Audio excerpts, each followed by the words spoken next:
कार्यक्रम के पुण्यार्जक हैं सौभाग्य Kohinoor, Shri Sanjay Jain, Shrimati Mamta Jain, greater Kailash Delhi, Shri Rajeev Jain, Shrimati Meenakshi Jain, civil lines Delhi, Shri Sudhir Jain, Shrimati Poonam Jain, model town Delhi, Shri Vijendra Jain, Shrimati Nirmal Jain, Gurugram, Shri Rajan Jain, Shrimati Monika Jain, Janakpuri Delhi. Shri संसारी सागरे विलंघने तुसीतो मक्कामयी त्रिभुवनी किपतिं दिनेन्द्रम् ओम प्रीं श्रीं क्लीं ऐं हं वं हं हं सं सं हम पंजम जम चीं चीं राम राम ईं द्रावे द्रावे नमो भगवती भगवती श्रीमती चतुष्पंच विजय करोमि स्वाहा। नमो वाणीयाय नमो वज्रायाणं नमो लोई सर्वसाहुवरम्। ओम नमः शिवेभ्यां ओम नमः शिवेभ्यां ओम नमः शिवेभ्यां।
महानुभाव, आज बड़ी हर्ष और प्रसन्नता के वातावरण में अष्टम तीर्थंकर देवादिदेव 1008 श्री चंदा प्रभु भगवान और सम्मित शिखर जी से मोक्ष जाने वाले अंतिम तीर्थंकर 23वें तीर्थंकर श्री पारसनाथ भगवान, इनका जन्म और तब कल्याणक महोत्सव मना रही है। और साथ साथ में पारसनाथ भगवान का कौन से नंबर का जन्म कल्याणक है? 29वां नंबर का, 2900। आप विचार करिए कि भगवान पारसनाथ स्वामी का आज से 2900 वर्ष पूर्व जन्म हुआ था और उन्होंने मोक्ष सप्तमी के पावन अवसर पर निर्वाण को प्राप्त करके अर्थात मोक्ष कल्याण मना लिया।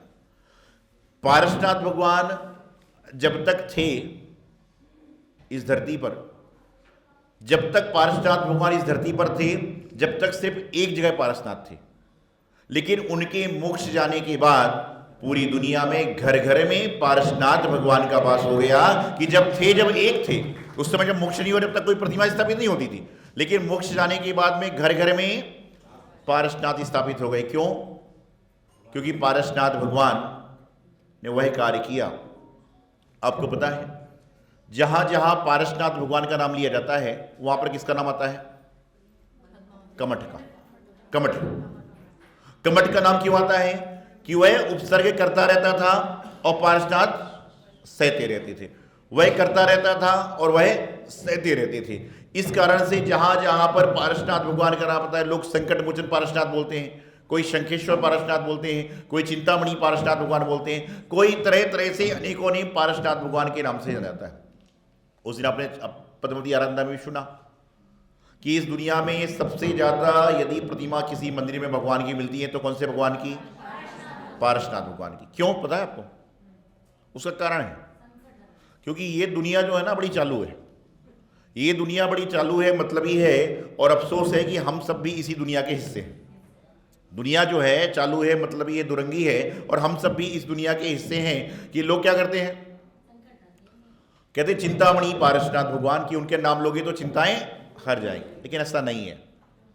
2400 भगवान के नाम लेने से चिंताएं हरती हैं, लेकिन वर्तमान में एक कहावत है कि चमत्कार को नमस्कार। ये आप कहते हो, लेकिन मैं कहता हूं कि चमत्कार को नमस्कार नहीं, बल्कि ये भावना भाव कि नमस्कार में चमत्कार। कि जब वहां पर बनारस में चंदा प्रभु भगवान की प्रतिमा कहां से निकली? शिवलिंग के पिंड से। उन्होंने उनको नमस्कार ऐसा किया कि पिंडी फटके चंदा प्रभु प्रकट हो गए, ऐसा कहते हैं। तो आपका नमस्कार इतनी शक्तिशाली होना चाहिए कि चमत्कार अपने आप दिखने को आ जाए। जब आप महाराज जी आहार को निकलते हैं तो आप लोग बोलते हो कि महाराज जी मेरे घर में आना आहार लेने, ऐसा बोलते हो क्या? आप तो कलश देके हे स्वामी नमोस्तु नमोस्तु नमोस्तु प्रारंभ कर देते हो। तो यही तो है कि आपका नमस्कार इतना पावरफुल हो कि महाराज जी के कदम आपके घर की ओर अपने आप पड़ जाए, ऐसा आपका नमस्कार पावरफुल नहीं है। ना कि हम चमत्कार के पीछे जा रहे हैं, लेकिन ठीक है, दुनिया में है, दुनिया में रहने वाले लोग हैं तो करते हैं। तो पारसनाथ भगवान अनेकों अनेक अतिशय क्षेत्र, सिद्ध क्षेत्र, अनेकों अनेक कल्याणक की भूमि है। हर जगह लोग जाते हैं, सारा काम करते हैं। और लोग इस तरह के हैं कि भगवान को, गुरुओं को, जिनवानी को याद कब तक करते हैं? जब जीवन में थोड़ा सा दुख का आगमन होता है और दुख समाप्त, तो महाराज जी संतरी मास में, भगवान जी मंदिर में और जिनवाणी जिनालय में, हम तो अपने कार्य में मस्त हो जाते हैं। ध्यान रखना, मैं हमेशा कहता हूं कि दुख में सुमिरन सब करें, सुख में करे ना कोई, और जो सुख में सुमिरन करे सो दुख काहे को होए। कि हम लोग दुख में तो बहुत याद करते हैं, लेकिन दुख के बाद जो सुख आया है उसमें भूल जाते हैं।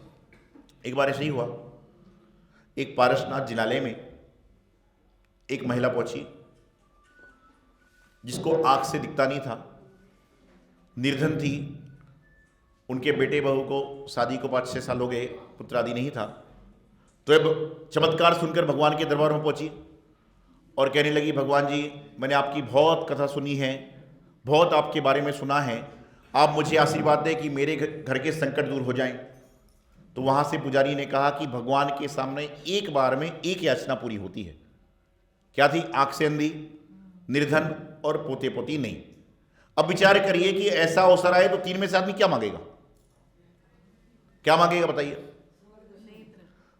तो उस महिला ने कहा कोई बात नहीं, मैं एक ही मांग लूंगी। उसने कहा भगवान जी मैं आपके चरणों में आई हूं, और चूंकि आपकी व्यवस्था है कि आप एक बार दोगे तो मैं अनेक बार नहीं मांगूंगी। तो बोले क्या करोगे? तो उसने कहा कि हे भगवान मैं चाहती हूं कि मैं सोने चांदी की थाली में अपने पोते को खीर खाते हुए देखूं। क्या कहा? मैं सोने चांदी की थाली में अपने पोते को खीर खाते हुए देखूं। तो भगवान बोले पंचम काल का वक्त आ गया। क्या हुआ? ये बोले क्या किया उसने कि खीर खाते हुए देखो, तो आंख भी आ गई, सोने चांदी के बर्तन तो मालामाल भी हो गया, और पोते को खीर खाते हो देखो तो पोता भी हो गया कि एक बार में सारी और मांग ली। ऐसे लोग होते, कोई बात नहीं, कम से कम भगवान के सामने पहुंचे तो कली काल के भक्त हैं, कलयुग के भक्त हैं सारे। तो पारसनाथ भगवान अनेकों अनेक जगह विराजमान है, लेकिन संपूर्ण विश्व में आप सभी को पता है कि हमारे आराध्य देव कौन से हैं? चिंतामणि पारसनाथ भगवान कचरे वाले। और प्रत्येक व्यक्ति को जिंदगी में एक बार कचरे तो जाना ही चाहिए। वहां नर नारी का भेद नहीं, भाव बने तो कोई भी जाके अभिषेक कर सकता है, नहीं तो अभिषेक देखकर आना ही चाहिए। वहां पर आपको पता है कि कचरे के जो पारसनाथ भगवान हैं उनकी विशेषता क्या है? संपूर्ण हिंदुस्तान में चाहे महावीर भगवान की प्रतिमा हो, महावीर जी की, चाहे तिजारा की हो, चाहे पदमपुरा की हो, इन सब जगह पर प्रतिमाओं का अतिशय एक बार हुआ। जैसे महावीर जी की दूध से निकली, चंद्र भगवान की खुदाई से निकली, लेकिन कचनेरे वाली पारसनाथ भगवान की प्रतिमा संपूर्ण विश्व में नहीं, संपूर्ण हिंदुस्तान में नहीं, संपूर्ण जगत में एक ऐसी प्रतिमा है जिस प्रतिमा पर अतिशय चमत्कार दो बार हुए। पहले तो गाय के दूध झरने से प्रकट हुई, उसके बाद प्रतिमा खंडित हो गई थी, तो पुनः जुड़ी। पूरे संसार में एकमात्र चिंतामणि पारसनाथ भगवान कचने वालों की प्रतिमा है जिस प्रतिमा पे अतिशय दो बार हुए। तो वहां जाकर आप दर्शन करोगे तो आपकी मनोकामना पूर्ण होगी कि नहीं होगी मालूम नहीं, लेकिन आपका जीवन सुंदर सा जरूर बन जाएगा। ऐसे और कोई क्षेत्र नहीं है। अतिशयकारी तो बहुत है, चमत्कारी तो बहुत है, लेकिन एक ही प्रतिमा पर जहां पर दो बार अभिषेक हुआ, दो बार अतिशय हुआ हो, ऐसा कहीं पर भी नहीं। और हर जगह की प्रतिमाएं अपने स्थान पर विराजित हैं, लेकिन कचरे वाले पारसनाथ भगवान की प्रतिमा जो है उनको जैसे आज के दिन बाहर लाया जाता है, पूर्णिमा के दिन बाहर लाया जाता है, और उनको उनके स्थान से लाकर बाहर विराजमान करके श्रद्धालु अभिषेक पूजा करते हैं। एक बार दर्शन जरूर करें और अपने पुण्य की अनुमोदना करें। तो बता रहा था कि पारसनाथ भगवान, चंद्रप्रभु भगवान और दिल्ली के लोग सुरक्षित क्यों है पता आपको? सबसे ज्यादा धर्म दान आदि की बात दिल्ली में क्यों होती पता है आपको? मालूम है? क्योंकि दिल्ली के चारों तरफ तीर्थ क्षेत्र हैं। यहां जाओ तो रानीला आदिनाथ भगवान का तीर्थ, यहां चले जाओ तो बड़े गांव आई क्षेत्र पारसनाथ भगवान का तीर्थ, यहां पर चले जाओ तो चंद्रप्रभु भगवान का तिजारा जी तीर्थ, यहां चले जाओ तो हस्तिनापुर तीर्थ। ये पुराने हैं, जो नए बख्तापुर आदि बन रहे हैं वो अलग चीज है, लेकिन ये तीर्थ हैं। और इन चारों ओर से तीर्थों से आप दिल्ली वाले घिरे हुए हो तो आपके जीवन में भगवान का आशीर्वाद तो सदैव सदैव रहता है। अंतर से इतना है कि आशीर्वाद लेने की क्षमता हमारी कितनी। बारिश सभी के लिए बराबर होती है, लेकिन एक व्यक्ति क्या करता है? लोटा लगाता है, एक टंकी लगाता है, एक बाल्टी लगाता है, एक ग्लास लगाता है और एक उल्टा ग्लास लगा लेता है। तो जिसका जैसा पात्र होगा वैसा उसको जल मिलेगा। तो जीवन में चमत्कार की इच्छा ना करें, बल्कि अपने नमस्कार को स्ट्रांग बनाएं। एक बार मैं किसी के घर पर गया, जब लोग ले जाते हैं घर, चलो आहार के बाद इस वक्त, तो बहुत सुंदर मकान बनाया था। मैंने पूछा ये कमरा किसका है? उसने कहा आपका है। तो साधु लोग बोले महाराज जी कमरा क्या होता है? फिर मैं पूछा ये सामान किसका है? बोले आपका है। पूरे घर में उसने घुमाया, मैंने पूछा किसका है, किसका, सब घुमा दिया। मैं मंदिर पहुंचा, जो घर में मंदिर बना था वहां मंदिर था, मैंने पूछा मंदिर किसका है? बोले आपका है। और मंदिर में एक छोटी सी फोटो मेरी भी रखी थी, तो मैंने उससे पूछा कि ये फोटो किसकी है? बोले ये फोटो बस मेरी है। बोले क्या कहा? कि घर की सारी वस्तु आपकी है, लेकिन जो आपकी तस्वीर है प्रभु गुरुदेव वह मेरी है। तो पीछे से माता जी लोग बोले कि जब महाराज जी इनके है तो सारी वस्तु महाराज जी की इनकी अपने आप हो गई। कैसा है? बोले सारी चीज महाराज जी की है और महाराज जी हमारे हैं, तो महाराज जी की वस्तु भी हमारी अपने आप हो जाए करिए। तो इसी तरह से प्रभु से नाता जोड़ो कि प्रभु हम तो आपके हैं, आपको जो देना सो दीजिए। आप प्रभु के चरणों में जाओ तो अपनी मांग लेकर मत जाओ, अपनी मांग लेकर मत जाओ। कई लोग चाहते हैं कि सम्मेत शिखर जी के दर्शन हो जाएंगे तो मैं ऐसा करूंगा। ऐसा नहीं, आप बोलो कि सम्मेत शिखर जी के दर्शन करूंगा जब तक मैं ऐसा काम करता ही रहूंगा। तो यहां पर मांग लेकर मत जाओ, अपनी विनती लेकर जाओ, निवेदन करने के जाओ कि हे भगवान मेरी अर्जी आपके चरणों में है, अब जो देना आप अपनी मर्जी से दे देना। क्योंकि आप अपने बड़े बेटे के लिए पास होने की दुआ करने भगवान के पास जाते हो, तो क्या छोटे के लिए नहीं जाओगे?